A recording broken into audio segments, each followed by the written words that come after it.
Hà Giang, mảnh đất đầy núi và đá, nhưng lại cuốn hút biết bao du khách gần xa, muốn được ngắm nhìn thiên nhiên hùng vĩ, tận hưởng không khí trong lành và thử lòng dũng cảm của con tim mỗi khi vượt đèo, xuống dốc. Du lịch Hà Giang để khám phá được hết các điểm đến, bạn sẽ cần đến 4 tới 5 ngày. Nhưng nếu chỉ có 3 ngày 2 đêm mà vẫn muốn tận hưởng trọn vẹn nhất, thì hãy tham khảo ngay kinh nghiệm du lịch Hà Giang 3 ngày 2 đêm sau đây của Driving for Pay nhé. Hà Giang luôn là một trong những điểm đến thu hút khách du lịch trong nước và ngoài nước. Đặc biệt trong những năm gần đây, lượt khách đến tham quan ngày càng đông. Người ta trở về, hay mách nhau rằng Hà Giang đẹp tráng lệ bởi những bản làng hoang sơ, núi đá cao, dốc quanh co khúc khuỷu. Hà Giang đẹp rất thơ, bởi quanh năm được tô vẽ các màu sắc rất khác nhau, từ những loài hoa như hoa tam giác mạch, hoa cải, hoa đào, những thửa ruộng bậc thang vàng ươm, hay là một Hà Giang với những người con đất Việt mộc mạc, giản dị và hiếu khách. Hà Giang mùa nào đẹp nhất? Mỗi mùa Hà Giang lại có nét đẹp riêng, nhưng nếu để lựa Hà Giang đẹp nhất thì nên tham khảo các thời điểm sau đây. Từ tháng 8 đến tháng 10, đây là thời điểm mùa lúa chín tại Hà Giang. Các thửa ruộng bậc thang nhuộm sắc vàng của lúa chín, vì vậy cung đường Hoàng Su Phì mùa này rất đông khách du lịch đến ngắm cảnh và check-in. Tuy nhiên, thời điểm này không khí tại Hà Giang rất mát mẻ và ít mưa, nên cung đường Hà Giang Đồng Văn Mèo Vạc cũng được rất nhiều các bạn trẻ chọn để đi phượt. Tháng 10 đến tháng 11 là thời điểm mà những cánh đồng hoa tam giác mạch nở rộ trên khắp nẻo đường của Hà Giang. Một số điểm ngắm hoa tam giác mạch đẹp tại Hà Giang phải kể đến như cột cờ Lũng Cú, làng văn hóa Lũng Cẩm và chân đèo Mã Pí Lèng. Còn tháng 1 đến tháng 3 lại là mùa hoa của Hà Giang với ngập tràn sắc hoa cải, hoa mận, hoa đào, hoa anh đào.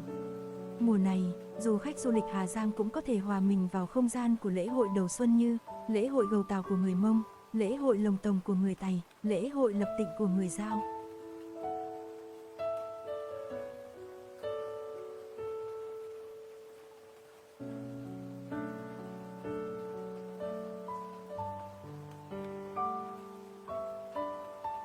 Lịch trình du lịch Hà Giang 3 ngày 2 đêm.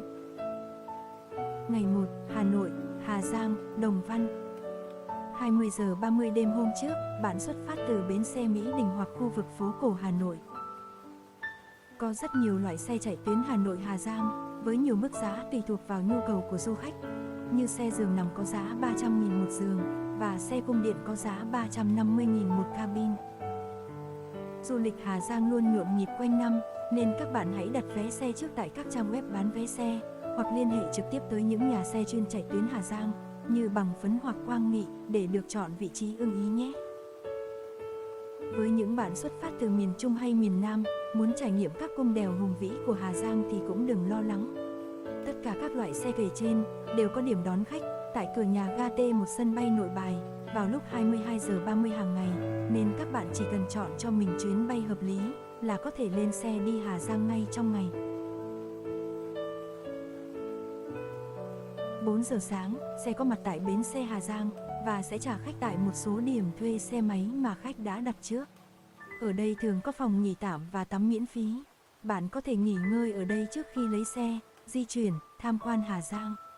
Giá thuê xe máy tại Hà Giang từ 180.000 một xe số và 250.000 một xe ga. 7 giờ, nhận xe máy, bắt đầu hành trình khám phá Hà Giang, check-in cột mốc 0 km, đi qua cổng trời Quản Bạ, chụp ảnh cùng cây cô đơn, núi đôi cô tiên. Đường xá tại Hà Giang tuy là đèo núi, nhưng được trải nhựa rất đẹp, chính vì vậy, các bạn nữ chỉ cần có bằng lái xe và một chút kỹ năng đi xe số là có thể thoải mái chinh phục nơi cực Bắc Tổ quốc rồi. Nếu bạn không có bằng lái xe hoặc không tự tin vào kỹ năng của bản thân thì có thể lựa chọn tour xe máy có người đèo. Chi phí của loại tour chọn gói này khoảng 2,5 triệu cho tới 3 triệu một người. 12 giờ, bạn ăn trưa tại thị trấn Yên Minh. Bạn nên chọn quán cơm có điều hòa và phòng ngủ tập thể để nghỉ ngơi, lấy lại sức trước khi tiếp tục khám phá Hà Giang nha.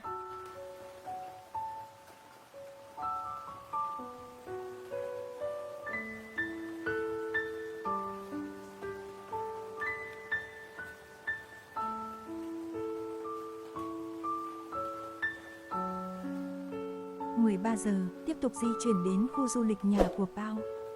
Sau đó đi đến dinh thự họ Vương, nhà của vua mèo, hay còn gọi là dinh thự họ Vương, tọa lạc trên quả đồi hình con rùa, xung quanh con núi rừng bao bọc, được xem là mảnh đất của bậc anh kiệt. Toàn bộ dinh thự mất 9 năm để hoàn thành và tiêu tốn 15 vạn đồng bạc trắng Đông Dương, tương đương 150 tỷ đồng ngày nay. Dinh thự vua mèo có diện tích gần 3.000 m², được xây dựng vào năm 1919 và đến năm 1928 thì hoàn thành. Ngôi nhà nằm trên thung lũng Xà Phìn, Đồng Văn, Hà Giang. Dọc con đường dẫn vào là hàng cây sa mộc thẳng đứng, xanh mướt, được mang từ Trung Quốc về. Để xây dựng tòa dinh thự ở Xà Phìn, ông Vương Chính Đức đã cho mời thầy phong thủy người Hán, tên là Trương Chiếu đi tìm địa điểm. Sau khi đi khắp Đồng Văn, cuối cùng Trương Chiếu chọn Xà Phìn làm nơi dựng nhà của vua mèo. Ông giải thích rằng giữa thung lũng Xà Phìn nổi lên một quả đồi hình con rùa, sau lưng là dãy núi hình ghế tựa, có đất để co duỗi chân, xung quanh là núi cao bao bọc, đằng trước lại có hai núi tượng trưng cho văn, võ đứng hầu. Sau hai ngọn núi ấy lại là một dãy núi chắn ngang như rồng uốn lượn. Xây nhà trên mảnh đất địa lý như vậy sẽ giàu sang phú quý suốt đời.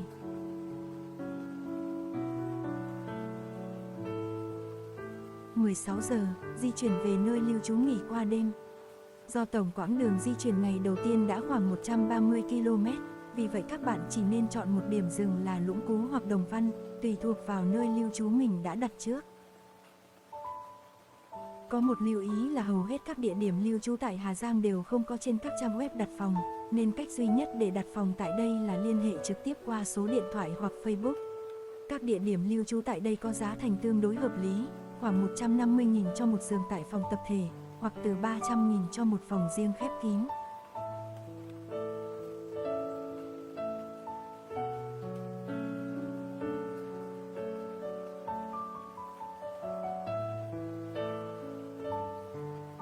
Ngày 2, Đồng Văn, cột cờ Lũng Cú, đỉnh đèo Mã Pí Lèng. 6 giờ, ăn sáng và tiếp tục hành trình khám phá Hà Giang 3 ngày 2 đêm. Tại phố cổ Đồng Văn cũng không có quá nhiều món ăn sáng, món ăn nổi tiếng nhất tại đây là bánh cuốn ăn cùng nước canh xương. Hoặc du khách có thể di chuyển tới khu vực chợ Đồng Văn để thưởng thức một số món ăn sáng của người dân địa phương như phở gà đen, thắng cố ngựa, xôi ngũ sắc. 7 giờ, di chuyển đến cột cờ Lũng Cú, là cột cờ quốc gia nằm ở đỉnh Lũng Cú, hay còn gọi là đỉnh núi Rồng. Có độ cao khoảng 1.470 m so với mực nước biển, thuộc xã Lũng Cú, huyện Đồng Văn, tỉnh Hà Giang, điểm cực bắc của Tổ quốc. Cột cờ Lũng Cú có lịch sử từ rất lâu đời. Trên con đường dẫn lên cột cờ, bạn vừa phải chinh phục 140 bậc đá, vừa ngỡ ngàng trước bức tranh thiên nhiên ngoạn mục, toàn cảnh cao nguyên đá Đồng Văn trùng điệp như một kiệt tác của tạo hóa, những bản làng mộc mạc như ẩn như hiện.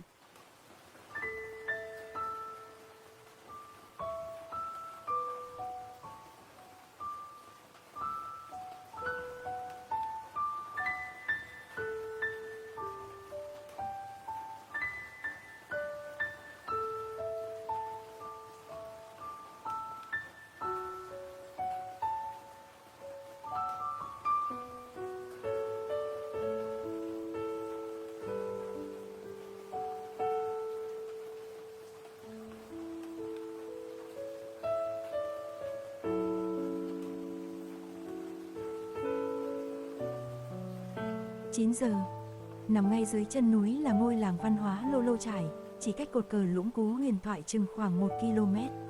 Đây là nơi sinh sống, an cư lập nghiệp của đại bộ phận người Lô Lô và người Mông bao đời nay. Cho đến hiện tại, làng Lô Lô Chải đã trở thành điểm du lịch hút khách bậc nhất của cao nguyên đá Đồng Văn nói riêng và cả Hà Giang nói chung. Làng Lô Lô Chải nhỏ bé như thu mình giữa bốn bề là rừng núi. Ngôi làng tuy nằm ngay gần đường chính nhưng vẫn giữ nguyên vẻ hoang sơ, mộc mạc.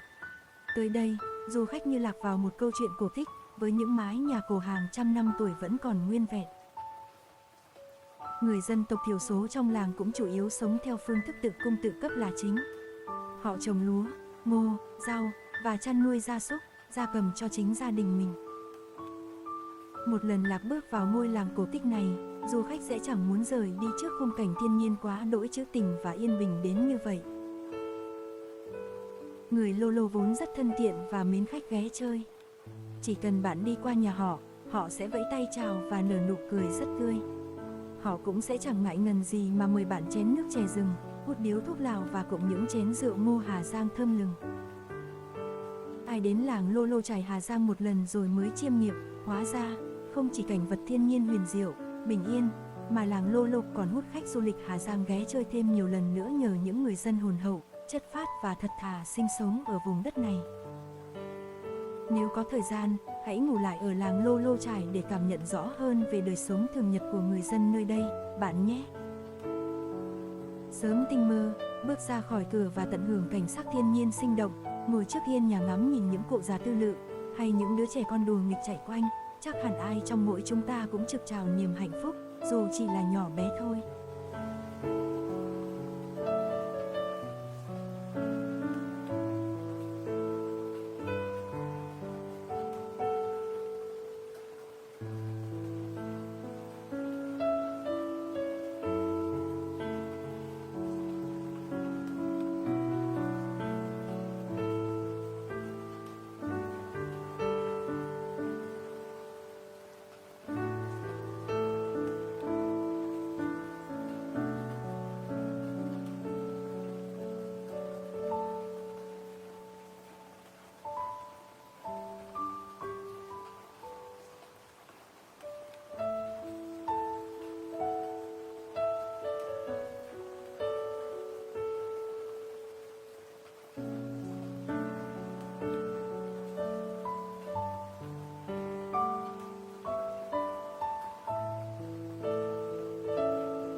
Mười giờ, bạn quay lại thị trấn Đồng Văn, check-in tại ruộng hoa tam giác mạch quanh thị trấn. Tranh thủ ăn trưa và nghỉ tại thị trấn Đồng Văn rồi di chuyển ra đèo Mã Pí Lèng.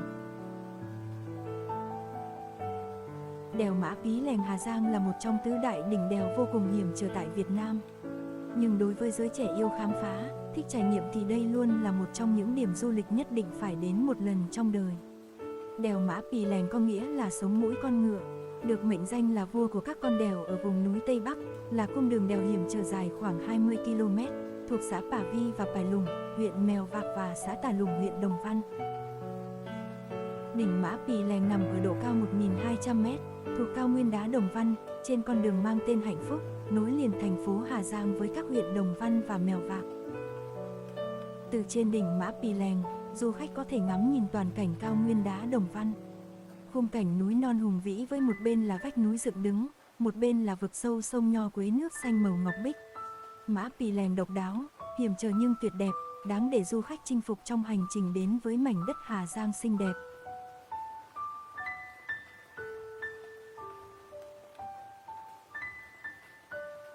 (15 giờ), bạn di chuyển đến nhà máy thủy điện Nho Quế, ngồi thuyền trải nghiệm sông Nho Quế.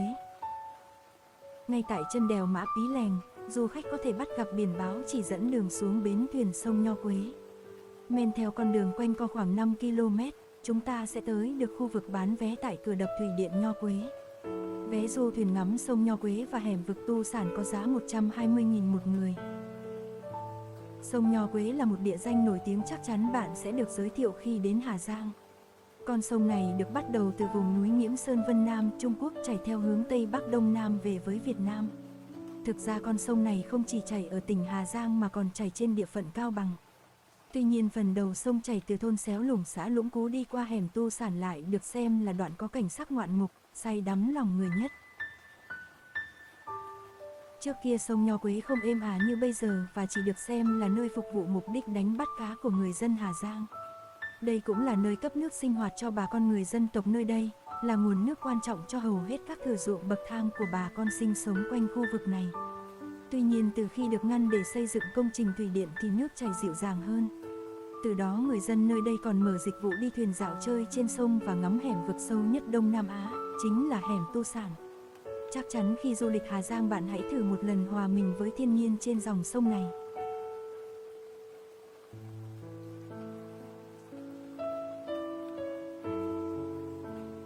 (16:30) về homestay ăn tối, nghỉ ngơi. Nằm ngay dưới chân đèo Mã Pí Lèng là ngôi làng Hơ Mông Pả Vi. Đây là một tổ hợp gồm rất nhiều homestay thuận tiện cho du khách lưu trú. Tuy khá vắng vẻ nhưng cảnh quan nơi đây lại vô cùng đẹp. Ngôi làng nằm giữa thung lũng, vì vậy du khách lưu trú tại đây sẽ được tận hưởng không khí vô cùng trong lành, mát lạnh và đầy sương khói huyền ảo khi thức giấc. Nhâm nhi tách cà phê và tận hưởng khung cảnh tuyệt đẹp giữa núi rừng Hà Giang trước khi lên đường trở về là một trải nghiệm không nên bỏ qua. Tuy nhiên, giá phòng lưu trú ở đây lại tương đối cao so với mặt bằng chung tại Hà Giang. Giá một phòng khép kín tại đây thường có giá từ 500 tới 600.000 đồng một đêm. Nếu chi phí cho chuyến đi của bạn là không dư giả thì bạn có thể chọn phương án vào làng Pà Vi tham quan chụp ảnh rồi di chuyển về thị trấn Đồng Văn nghỉ đêm. Giá thành sẽ rẻ hơn và không phải mang theo hành lý khi đi tham quan.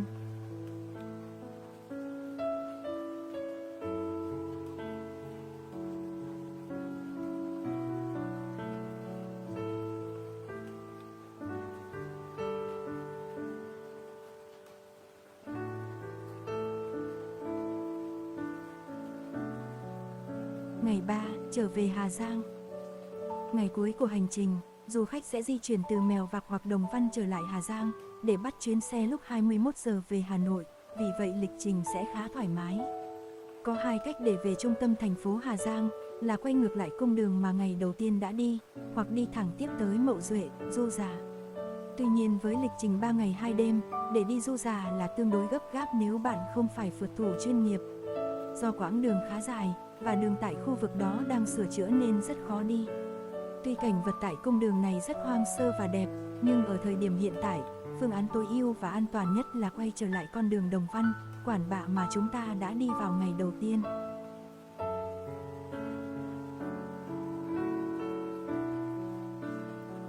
Sau một chuyến hành trình dài, hãy thưởng cho mình một buổi sáng thư giãn. Nhâm nhi tách cà phê và đón bình minh giữa núi rừng Đông Bắc. 7 giờ 30, khám phá chợ phiên Đồng Văn hoặc chợ phiên Mèo Vạc và thưởng thức ẩm thực dân tộc. Cả chợ phiên Đồng Văn và chợ phiên Mèo Vạc đều họp vào sáng Chủ nhật hàng tuần, nên tùy thuộc vào nơi bạn lưu trú, hãy chọn khu chợ gần khách sạn của mình. Người ta thường nói chợ phiên chính là bảo tàng về cuộc sống của bà con dân tộc, vậy nên đừng bỏ qua trải nghiệm thú vị này khi tới Hà Giang. Bạn có thể tham gia rất nhiều hoạt động thú vị, ngắm nhìn cận cảnh cuộc sống giản dị lại gần gũi của người dân tộc miền cao, lắng nghe ngôn ngữ của họ và thưởng thức những món đặc sản thơm ngon. Đặc biệt, phiên chợ cũng có bán tỷ món đồ khác nhau được người dân tự tay nuôi trồng hoặc sản xuất ra nên khá là độc nhất vô nhị đó nha. Khi tham gia chợ phiên Đồng Văn, bạn sẽ thấy đa số đều sẽ là đồng bào dân tộc, sinh sống tại địa phương như người Hơ Mông, Lô Lô, Dao, Tày. Chợ phiên Đồng Văn Hà Giang sẽ có buổi họp chợ vào ngày Chủ nhật của mỗi tuần. Vào ngày này, khi mặt trời còn chưa mọc hẳn, các bà, các mẹ đã tranh thủ chuẩn bị hàng hóa mà gia đình nuôi trồng, sản xuất được để mang ra chợ bán hoặc trao đổi. Đôi lúc, họ đi cùng với những đứa con của mình để phụ giúp trong việc buôn bán. Các sản phẩm chủ yếu sẽ là nông sản, những con lợn con, gia cầm, đôi lúc họ chỉ trao đổi chứ cũng chẳng bán buôn gì, lấy vật đổi vật như thời kỳ trước khi tiền tệ có mặt. Chính vì thế, trải nghiệm này chắc chắn sẽ cho du khách nhiều sự trải nghiệm thú vị. Sau khi phiên chợ kết thúc, hoặc khi đã trao đổi xong hàng hóa, họ sẽ gặp gỡ và trò chuyện với nhau để hỏi han về sức khỏe và cuộc sống. Ngoài ra, có nhiều gia đình sẽ tranh thủ đi mua thêm vật dụng cần thiết cho nhà như quần áo, thịt thà, gia cầm, các loại rau. Ẩm thực Đông Bắc từ lâu đã trở thành một nền ẩm thực nổi tiếng không chỉ ở các vùng miền Bắc mà cả miền Nam. Vì vậy nếu có dịp ghé thăm phiên chợ Đồng Văn Hà Giang, bạn đừng quên trải nghiệm nền ẩm thực nhé. Các quán ăn đường phố có đủ các món đặc sản Hà Giang để bạn thưởng thức hoặc mua về làm quà cho bạn bè và gia đình. Đặc biệt hơn, vào những ngày cuối tuần hay dịp lễ hội, quán còn có nhiều món ngon đặc trưng khác như rượu ngô, thắng cố, chả trứng, cháo ấu tẩu, xôi ngũ sắc, cơm lam Bắc Mê, thịt trâu gác bếp mà chắc chắn bạn sẽ tìm thấy nhiều món ăn khác nhau và mang đến những trải nghiệm ẩm thực thú vị.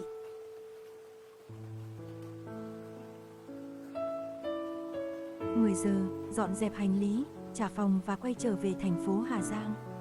21 giờ, lên xe về Hà Nội, kết thúc hành trình khám phá núi rừng hùng vĩ nơi cực Bắc Tổ quốc. Trên đây là toàn bộ lịch trình và gợi ý tham quan Hà Giang 3 ngày 2 đêm của Driving 4K, với chi phí chỉ từ 2 triệu đồng một người. Nếu thấy thông tin này hữu ích, Hãy dành tặng kênh một lượt thích và hãy chia sẻ video này tới với những người bạn của mình để cùng lên kế hoạch cho chuyến du lịch sắp tới nhé. Đừng quên đăng ký kênh để xem thêm những video tiếp theo về du lịch Hà Giang cũng như các thành phố khác tại Việt Nam. Xin cảm ơn và hẹn gặp lại!